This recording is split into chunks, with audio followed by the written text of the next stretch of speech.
What's up, YouTube? I'm going to attempt to do my very first gun review. It's what got me started on YouTube. I love the gun reviews. I don't have a ton of guns. I do have a few, and I do definitely take seriously some of the gun reviews on YouTube, like Nothing Fancy, a couple of other guys, Such. I definitely respect what they think. I do kind of put my own twist on what'll work for me, but so that's that. So let's get started. Just got this. Been wanting one of these for quite a while. They have been in my life since I was a teenager, but I've never owned one, so I went out and got it. This is the Henry U.S. Survival Rifle. Used to be called the AR-7 when it was made by Armalite and Charter Arms. Let's get it out of the box and check it out. The one thing I did notice, it says right, I had to order this one. When you order it, Henry says that they aren't responsible for packaging after it leaves the factory and gets shipped. Well, it came in two boxes. The box that it was shipped in was perfect. When I opened it up, the Henry box was smashed on one end, but it didn't hurt anything inside. So here it is.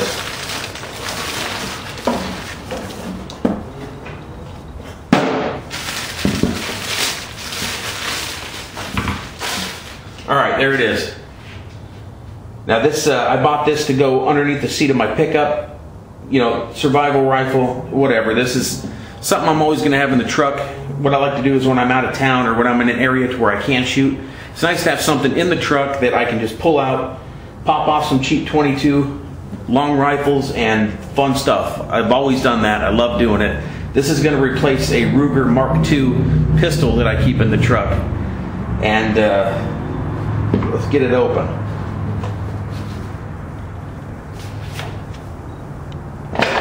Okay, so there it is. Now I was told, I've shot the Armalite, the old one, that one was fine. I shot the Charter Arms years ago, not as good. That one was picky. I've heard if you buy the Henry, you want to get the one that's orange inside. The first one they made was all black inside, real finicky on the ammo, and I don't have the patience for that, so I got the orange one, which is pretty much what's available new now. But if you do run across the black one, I've heard to stay away from it. So let's get it together. There's the barrel. Second clip. And the receiver. It does come with two 8-round mags. One stays in the receiver and one is loose. It does have a spot, so one mag stays in the receiver, one mag goes in here. If you buy another 8-round mag, it's got a spot for it, so I'm definitely going to pick one of those up.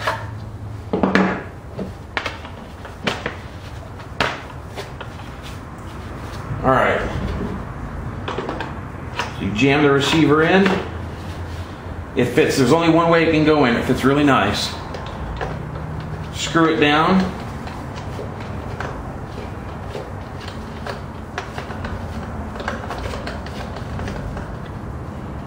Just snug. It's perfect. Fits in there wonderfully. It ain't moving. Now the barrel has a little notch on it. It can only fit in one way.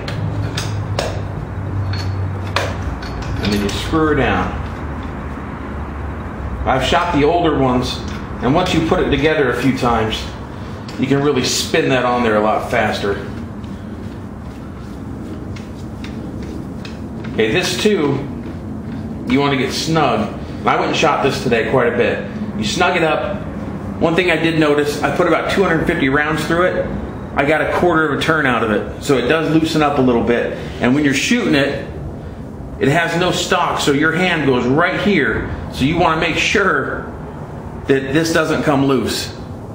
But it's not that big of a deal. If you're out shooting a lot, just check it every once in a while. Okay, so there it is. It's got the 8-rounder in it. These magazines actually feel pretty good. They worked flawlessly.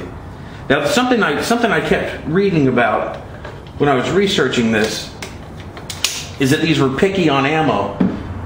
I think that's people who have had the experience with the older ones. because I put 250 rounds at least of this Winchester Dynapoint GT. This is 40 grain solid. This is the copper jacket. And this was absolutely flawless. Brand new gun. First 250 rounds of this right here. This was 16 bucks for 500 rounds at Dick's Sporting Goods. Not one hiccup. So just to try other stuff, I got this American Eagle by Federal. Now this is also solid 40 grain, but it's lead jacket. One hiccup with this, and that's because I didn't click the magazine all the way in. So really, no failures. They say not to use hollow points. I don't buy 22 long rifle hollow point anyway, so it's not going to be an issue. First two brands I've shot 40 grain, solid round nose, perfect. I'm sure there's some ammo you can put in here, but I've got a regular Marlin. I've shot the Papoose. I've shot the whatever that Ruger is. I don't have the Ruger, but they've always got at least some brand and some style of ammo that will choke them up. So it's just a regular 22 as far as I can tell. I mean, they can get a little picky. On the older ones, I haven't gotten into it with this because it's so new, but the older ones, I noticed that if you lube them up, when you clean them, if you lube them up too much, they start to choke a little bit. They really like to be dry, oiled on all the moving parts, but everything else, greased and wiped down really good. They like to run that way, and that's the way this one came out of the box, and it ran perfectly. So one thing I did notice, now the orange tip on the end, I thought it looked kind of stupid at first. I love it now. After shooting about 500 rounds through it, I really like the orange tip. If you look down the peep sight, you really need an orange tip to make that work. I do not like peep sights too much, but it's fine on this thing. Sights are not adjustable at all. One problem with this gun out of the box that I noticed is that sight on the end of the barrel is just slightly crooked.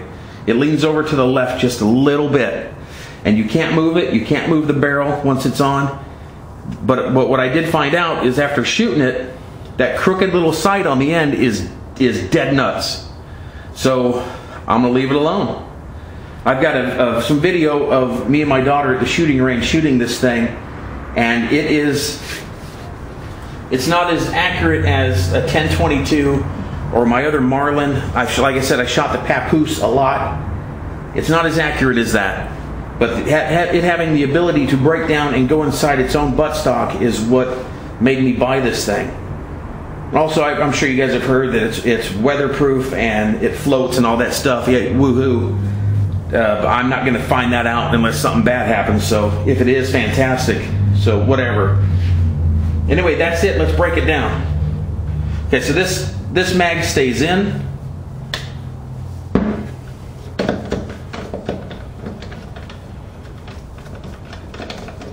Oh, another complaint I heard about these things is people worried about bending the barrel because the barrel is actually plastic. Plastic barrel with a chromed steel insert down the middle of it. Yeah, if you fell wrong with this thing, it'd probably bend it pretty quick. You can kind of see it right there. It'd bend it. Don't fall. That's all I can say. Don't use it to pry with anything. Don't use it as a walking stick, and try not to fall down.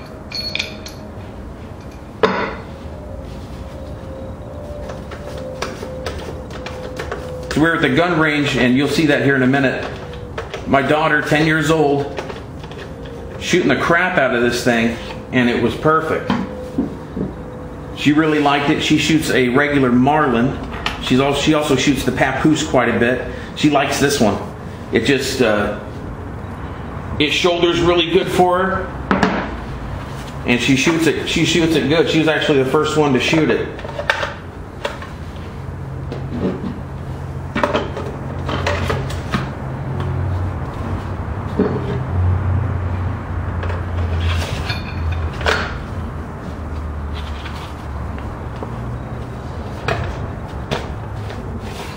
There it is. So I guess its biggest rival would be that Marlin Papoose, and I have one. I've shot it a lot. The Papoose is a better gun. I have to admit, the Papoose, it's more expensive. This was $220. I got a $20 rebate on it. That Papoose, I've seen those go for upwards of $300. They kind of hover in the $260 range. Worth it. They're definitely awesome. They are longer though. The receiver, they're the same size stock. The receiver doesn't come off the Papoose, so it comes out to about here. The barrel comes off the Papoose, and it goes in a case that floats. Now, depends on what you're using it for. If you want to keep it in the truck, you'd have that case behind your seat or wherever you put it, and then you'd have to put the barrel on and do your thing. If you can live with that, that gun is awesome. It's got this thing worked perfectly, but that Marlin is a lot sweeter. It's got a really sweet trigger, and it is incredibly accurate. This thing is definitely not as accurate as the Papoose. But for me, I just got a four-wheel drive Nissan Frontier that has cargo areas under the seat. And of course, I like to gear them up, and this thing just pops in there like nobody's business. It takes up no room, and I hate to admit it, but when I pull over and do some shooting with some friends, when I got the buddies with me, this thing's awesome. It's really cool, and I guess I'm a sucker for that sometimes. But if you were gonna rely on either the Papoose or this Henry survival rifle, depends on who you are. If I was stuck out in the middle of nowhere and I had to grab one and walk 50 miles with it and use it to feed myself, I'd like to have the Papoose. But if I had limited, area to pack it in, this thing would work. This thing would work just fine. If I had it in the truck and I rolled the truck over out in the middle of nowhere and this had to keep me going for who knows how long, I could definitely pull off some squirrels, rabbits, even birds. And if I got 30 feet up in a tree, I could definitely get a squirrel out of there with this. If I start doing rabbits and things like that out to, say, 30 yards, I'm definitely not going to be able to pull a headshot like I would with the Papoose. So it is what it is. There's definitely a compromise, but I definitely like it. I'm not counting on using this for survival. It's a neat truck gun for me. My daughter enjoys shooting it. It was cheap. We'll see I'm going to use it a lot. We'll see how long it lasts, and I'll definitely do a review after this gets older, and if anything goes wrong with it, you'll definitely know about it. So if anybody's thinking about getting one and the negative reviews are keeping you from doing it, as long as you use the correct ammo, from what I saw today, it was fantastic. There was nothing wrong, and I even used 2 different kinds. Cheap ammo, no hiccups. It's a winner. See you later, YouTube.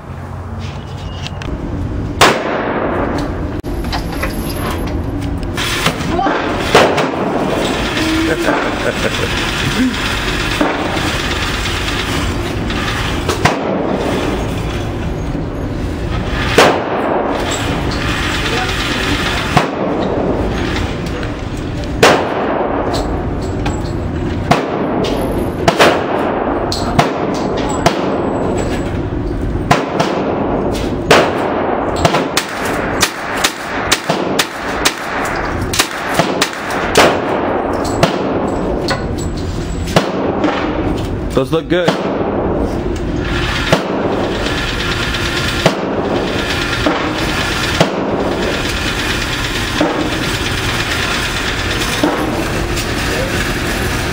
Wow.